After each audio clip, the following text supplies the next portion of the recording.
Have you ever gotten a plant that is supposed full sun, and then you plant said plants in full sun, and then it's like it instantly loses all will to live? That's because full sun is not created equally. Full sun in Wisconsin is a lot different than full sun here in Texas. Texas sun is in a whole nother league of its own. Right now it's August, which for us is the hottest month of the year. And half of the plants I planted for my spring garden are. However, there are still several plants that are not only surviving, but are thriving, not only in this Texas heat, but also they have withstood quite a bit of neglect from me. I'm going to share with you 15 heat-tolerant plants that have not only survived here in Texas, here in the Houston metro area, where it's not only hot, but it's also humid. And so if they can survive in summer here, they likely can survive wherever you are. Let's go. I wanted to stand next to this plant just so y'all can see how big this is. We actually planted this together a couple of months ago, and you can see it has exploded within growth. And this is Roselle hibiscus for those of you all who aren't familiar with it. This typically is ready to harvest in the fall time, but it thrives in the heat. I feel like the hotter, the better. And this really starts to take off. I feel like once it gets in the 90s, last year, my Roselle hibiscus got almost 6 feet tall and it was 10 feet wide. And so it looks like this is well on its way to be just as big, but highly recommend Roselle hibiscus if you are in a warm climate. Can we just admire under this Roselle hibiscus, this pineapple plant? This is from a pineapple top that I just cut off from the grocery store, and it has exploded. This is one also that I feel like likes heat, but it doesn't like direct sunlight. It's under the canopy of the Roselle hibiscus, and I feel like, well, hey, excuse you, just walked in front of my shot. Do I get a excuse me, mommy?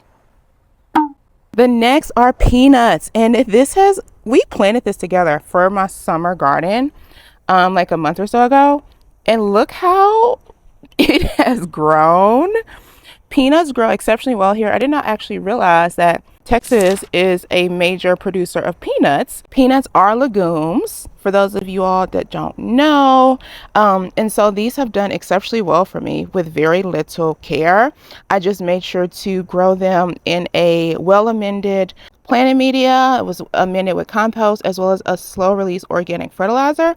And they look very happy. But yeah, these are peanuts. The next should not be a surprise to y'all because I always talk about it, and that is chard. If you live in a warm climate, chard is the green you should be planting. It definitely slows down in growth, but as you can see, this is still a pretty hefty plant. And so highly recommend if you are looking for a green in the summer when things like lettuce and like brassicas and things like that really start to struggle once the temperatures get past like 85 degrees. For those of you all who have never had chard before, it's slightly salty, like it cooks up like maybe spinach would in the pan, but it has a slightly salty flavor, kind of like celery does. But highly recommend. You can eat it raw, you can saute it. Can't speak enough about chard. The next plants are peppers. So all of my peppers are still putting out. The big thing with peppers is that they get sun scalded really easily from sun exposure. But other than that, like these have been putting out really well. You will notice like once it's really hot, the leaves will curl upward a bit. This is a natural reaction as the leaves are trying to protect itself or themselves from the sun.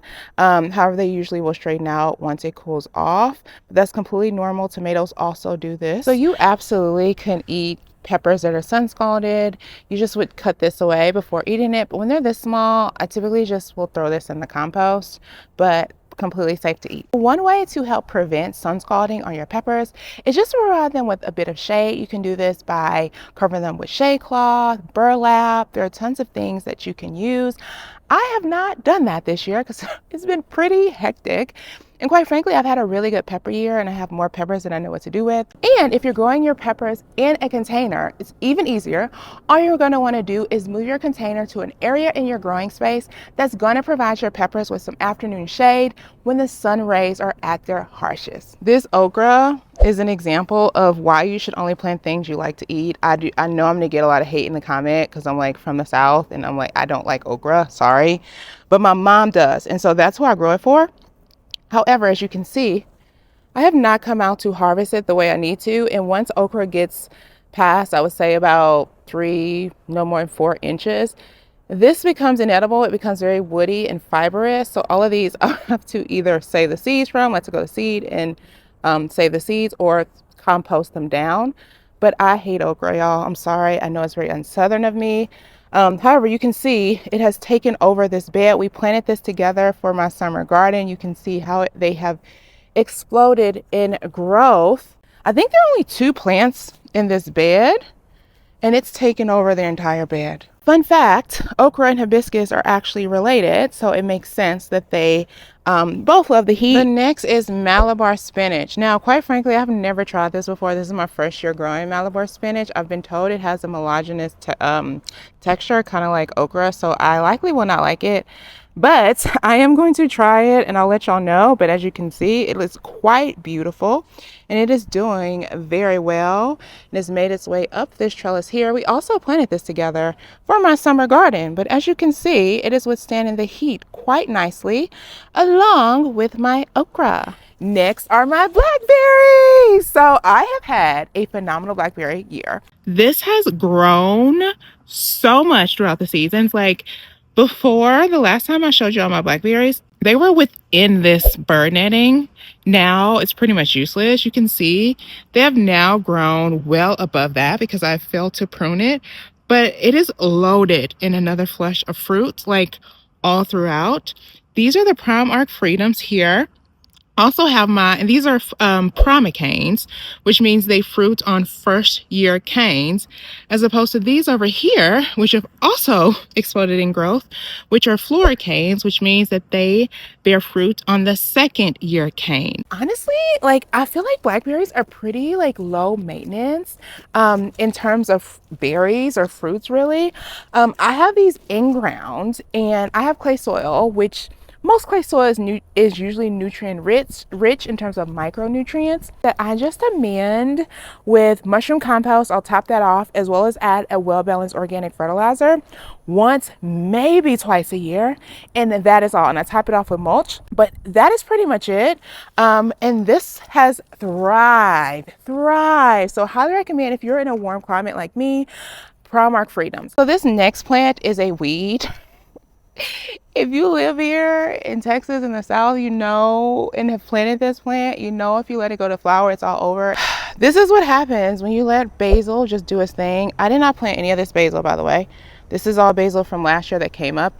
It has since taken over this entire bed. Just so you know, once basil does flower, it does change the flavor of it. It does become a little bit more bitter. It puts out tens of thousands of seeds, hence why this is covered with basil, because this is where I had planted some last year. Incredibly heat tolerant. I feel like the hotter it is, the more it... Oh, hello. Are you stuck? Are you stuck? Here, come on. There you go. These are muscadines, and for those of you that aren't familiar with muscadines, these are a type of grape that are native to much of the southern United States, and I'm obsessed. I had never actually tried them. This is my first year getting a harvest. Absolutely love. They do have seeds in it, which I don't mind. One of the things that makes growing grapes here in the South challenging is we have something called Pierce's disease, which will completely wipe out like your grapes. There's no coming back from it. And these are actually resistant to that. So makes it a great candidate for growing in your southern garden. The next is rosemary. Now, rosemary, I am actually shocked how well rosemary does in my area, because rosemary is native to like Mediterranean climates that are hot and dry. I live in a subtropical climate that's hot and humid, But every rosemary plant that I have grown has just like loved it here. I find that rosemary prefers a tad bit of neglect.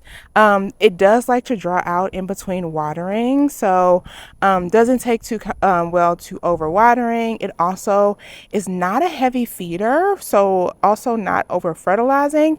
But like, look how gorgeous this is. This literally smells like Christmas to me. But if I come around on this side, you can see all this new growth on this plant. This isn't like where I chopped it down. This is all like new growth coming in. Here's another one, but I just want to show you like how big this plant is. It is literally wider than the raised bed that it's in. So the next is lavender, and I say that with an asterisk because it's all about variety. Oh, look, every time I come over here, there's always a bumble on the lavender. They love lavender. If you're trying to attract bumblebees, lavenders are great plants for that. But as I was saying, like, it has similar growing conditions to rosemary. However, it's all about variety because there are certain varieties of lavender that are specifically tailored for cooler climates, and then you have those that are specifically tailored for those warmer climates. This is one of them. This is lavender, I think, de Provence. Another one that has done really well for me is like the Spanish lavender. I don't know the scientific name. I will put a few varieties on the screen that have worked for me, but this smells heavenly. Like, I love walking through here. Like, oh my gosh, I love the smell of lavender. I do very little. It's in a bed that is not hooked up to drip irrigation. That's why I said like lavender and rosemary are plants that don't like too much like love. You just want to make sure they have a sandy, well-drained mix. You want to make sure that it doesn't get overly dry where it's just like hard, but you don't want the mix to stay wet. They do like to draw out in between waterings, and you're good to go, which makes it perfect. Like, it's drought tolerant, it's heat tolerant, which makes it the perfect plant. And these have done well in the humid conditions that we have here. Next is citrus. And this is actually a clearance plant that I got from a big box store like a year and a half ago. And this is the first year it's putting on fruit, and it has quite a bit of fruit. This is a lime tree. Also, you will notice this is planted in a container. If you live somewhere where you get freezes, you do want to plant citrus in a container so that you can move it in somewhere sheltered through the winter, like when you have freezing temperatures. Citrus is not a fan of cold weather, as you can imagine, but I'm really impressed. There are very few plants that like thrive the hotter it gets, and sweet potatoes is definitely one of them. These are ones I actually planted my sweet potatoes in this bed last year, and some wintered over and came up, but then I also took slips from some that had rooted directly in the ground over here, and that's what I used to create my sweet potato slips. I just took some cuttings from this and rooted them in water, and then I planted them directly into my bed. So wherever the node, like this is a node, touches the soil, it will root. It is taken over, and it is all on the ground. This next one I actually didn't plant this year, so this is footage from my garden last year, and that is cowpeas. So cowpeas is another that the hotter it gets, the more they put out. I am a fan of purple hull peas, but there are a variety of cowpeas, so this is definitely a staple in your heat tolerant garden. This next one I planted, but sadly it got taken out by spider mites and leaf-footed bugs this year, and that is eggplant. Eggplant is incredibly heat tolerant. Highly recommend, despite my failure with it this season. So there you have it. There is a list of plants that like for real, full sun. I hope you found value in this. It has been absolutely unbearable here. I am behind on my fall planting between the sun and the rain. As you can see now, it is completely overcast and we're supposed to have thunderstorms. It has been near impossible to get out in the garden, which is why I have so many weeds and pest problems, because you know what? It is what it is. Sometimes it happens. You just kind of, make do with the situations that you have. On top of that, we have had a ton of air quality alerts. So I'm like, I don't want to go out and suffocate. And so I'm just not. But I am well behind. I did bring y'all along as I started my seeds for fall. However, now I need to actually prep my beds for my fall planting, as well as direct sow any of the plants that, I'm going to direct sow, and I'm not starting indoors first. So I will be sure to bring y'all along. Make sure y'all look out for that. Hopefully within the next week or so, I can get that posted for y'all. But until next time, y'all already know the deal. Don't forget to like, subscribe, and hit that bell. And remember, every black thumb ripens to green, and it all just starts with a seed.